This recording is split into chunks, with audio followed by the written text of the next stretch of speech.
Audio Jungle.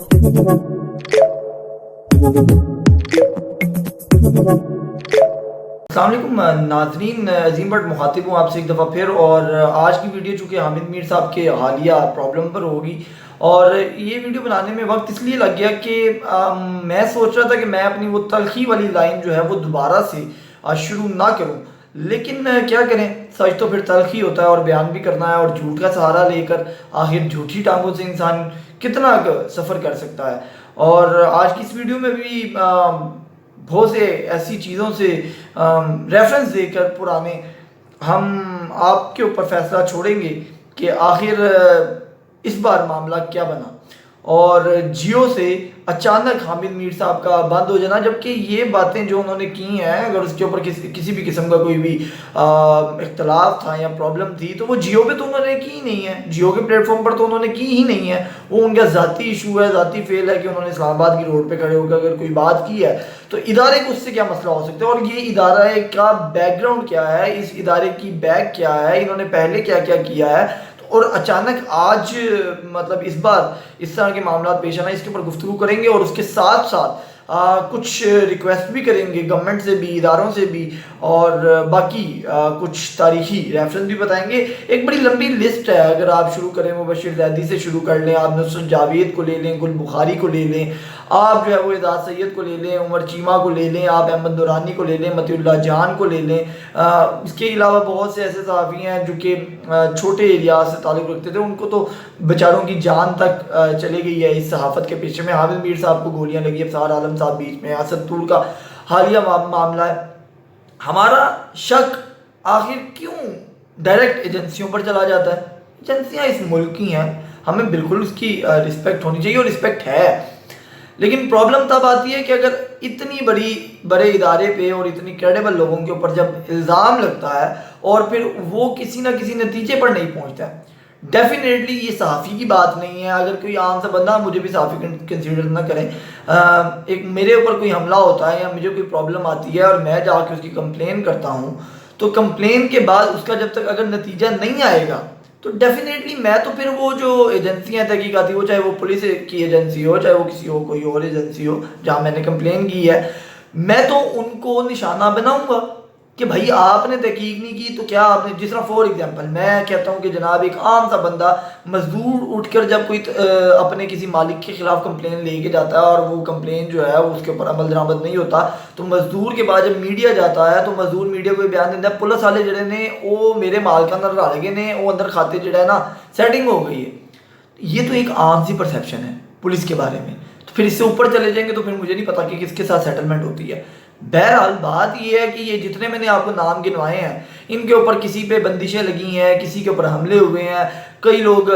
मुल्क से बाहर है, रज़ा रूमी साहब को भी सेंसरशिप के तहत बाहर भेज दिया गया या वो चले गए हैं, जो भी मामला हुए या दीगर इस तरह की बेशुमार मिसालें मौजूद हैं। तो जब इनके ऊपर हमलों और सेंसरशिप की कमीशंस बने हैं, कमीशन के बाद जब रिजल्ट नहीं आएगा तो हम किसको ब्लेम करें?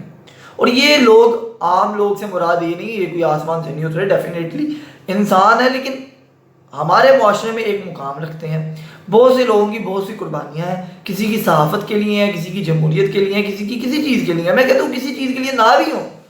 एक शख्स पाकिस्तान का हल्फ उठाता है, पाकिस्तान का नेशनल आइडेंटिटी कार्ड उसके पास मौजूद है, तो उसकी जानो माल का तहफ़्फ़ुज़, आर्टिकल 19 के तहत उसके फ्रीडम ऑफ स्पीच का तहफ़्फ़ुज़ गवर्नमेंट की जिम्मेदारी है। और गवर्नमेंट अगर उसको पूरा नहीं करेगी तो हम गवर्नमेंट से सवाल करेंगे, और गवर्नमेंट अगर उस सवाल का जवाब नहीं देगी तो फिर हम यही कहेंगे कि यार किसी ना किसी के साथ सेटलमेंट है या इन्होंने खुद करवाया है। ये तो एक जनरल सी परसेप्शन है ना, ये इसमें तो किसी किस्म की दो राय नहीं है। मैंने आपको एक मजदूर या एक आम बंदे की एग्जाम्पल दे दी है कि वो कहता है यार पुलिस जी वो मेरे माल का अंदर डाल गई है,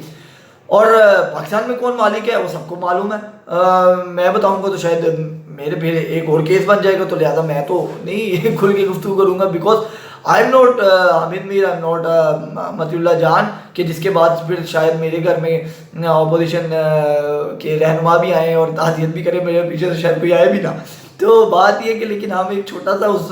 सहाफ़ती समुंदर का एक छोटा सा कतरा तो ज़रूर है, और अपने हिस्से का साथ जो है वो ज़रूर बयान कर रहे हैं और करते रहेंगे। अच्छा, अब जियो के ऊपर हम आते हैं। जियो वो इदारा है जिसने जब आज से कबल हामिद मीर साहब को गोलियां लगी تو انہوں نے بغیر کسی پروف کے، بغیر کسی ثبوت کے، بغیر کسی لیڈ کے اپنے نیشنل، بلا شبہ جیو پاکستان کا ٹاپ کا چینل ہے اور اس وقت تو بہت زیادہ ٹاپ پر تھا، تو انہوں نے چیف صاحب کی فوٹو کے اوپر کانٹے مار مار کے چلایا کہ جناب اس حملے کے پیچھے ایجنسیاں ہیں. جائے گا بعد میں حامد میر صاحب نے کمیشن میں جا کے کہا جاتا ہے کہ بیان دے دیا کہ جی نہیں ایسا کچھ نہیں ہے، بٹ آپ نے 2 سے 3 گھنٹے وہ چلاتے رہے. یہ وہی جیو ہے جو حامد میر کے پیچھے چیف صاحب کی فوٹو لگا کے کانٹے ان کے اوپر مار کے چلاتا رہا. لیکن آج اسی صحافی کی ایک پرسنل ویو کے اوپر انہوں نے اس کو بین کر دیا. تو اب یہ بات تو کلیئر ہو گئی کہ میں خود ان لوگوں میں شامل ہوں جس نے سوشل نیٹ ورکنگ پر میر شکیل الرحمان کے اوپر جب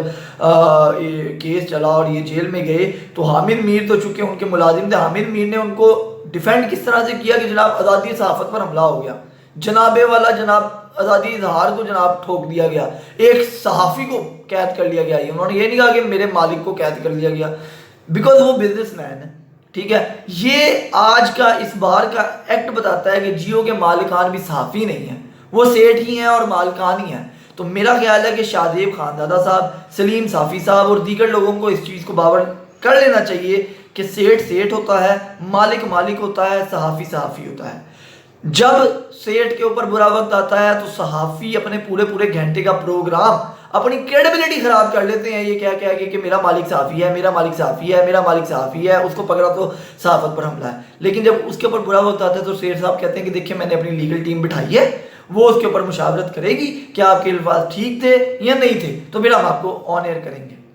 یہ حالات ہیں. اور میں یہ حالی شادیب خانزادہ یا سلیم صافی صاحب کے لیے بات نہیں کر رہا، میں تمام لوگوں کو کہوں گا کہ آپ اپنے اپنے مالکان کو دیکھ لیں. جن چینلز کے جو ملازم ہیں وہ اپنے مالکان کے، میں کوئی غلط الفاظ نہیں بولنا چاہتا ہوں، میں بڑا کنٹرول کر کے بیٹھا ہوں، میں کوئی غلط الفاظ نہ بولوں، کوئی اس طرح کے معاملات کرتے ہیں ان کو یہ دیکھ لینا چاہیے کہ آپ کی اپنی کریڈیبلٹی آپ جن کے پیچھے خراب کرتے ہیں وہ آپ کے پیچھے آنے کے لیے تیار نہیں ہیں. انہوں نے آپ کو آف ایئر کیا جبکہ ان کے چینل کے ساتھ آپ کو کوئی تعلق نہیں تھا. وہ سٹیٹمنٹ جو انہوں نے دی، میں ہو سکتا ہے میں بھی ایگری نہ کرتا ہوں، لیکن اگر انہوں نے کوئی الزام لگائے، آپ کمیشن بنائیں، کورٹ آف لاء میں جائیں، میں اداروں کی بات کروں، ادھر وہاں پہ ان کو غلط ثابت کریں. یہ جتنے میں نے نام لیے تھے ان کے اوپر جو حملے ہوئے ان کے کلپریٹس کیوں نہیں آج تک پکڑے گئے؟ سوال آپ سے ہوگا، ہوتا رہے گا. صرف اینڈ پہ پھر میں یہی کہوں گا کہ صحافیوں کو اب یہ سمجھ لینا چاہیے صحافی کون ہے، مالک کون ہے، سیٹ کون ہے، کس کے کیا مفادات ہیں. صرف یہ دیکھیں. اور فی الحال کے لیے مجھے اجازت دیجیے.